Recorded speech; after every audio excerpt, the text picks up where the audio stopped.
জীবনের কোন পরিস্থিতিতে যদি এই দৃশ্যটা আপনার সামনে আসে যে আপনি যাদের থেকে সাপোর্ট পাওয়ার আশা রাখার পরও সাপোর্ট পাচ্ছেন না, আপনরাই দূরে সরে যাচ্ছে, মনে রাখবেন আপনার আল্লাহ আপনার উপর দয়া করা শুরু করেছেন। সুবহানাল্লাহ।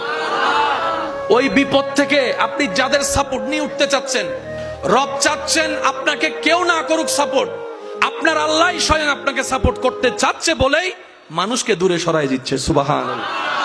জীবনে যদি কখনো দেখেন কাছের মানুষ দূরে সরে যাচ্ছে, বেঈমানি করছে, দুই নম্বরই করছে, চোখ উল্টাই ফেলছে, আপনি বুঝে নিবেন আল্লাহ তাআলা আপনাকে দুনিয়ার আসল চিত্র দেখাচ্ছে।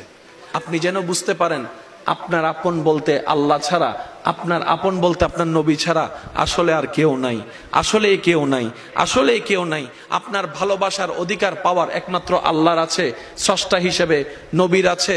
আপনার উম্মত হিসেবে আপনি ভালোবাসবেন আপনার নবীকে, আপনি আল্লাহকে ভালোবাসবেন, আপনার নবীকে ভালোবাসবেন। এই বুঝটা দেওয়ার জন্য আল্লাহ অনেক সময় দুনিয়ার এই বাস্তবতা আমাদের সামনে এনে দেয়।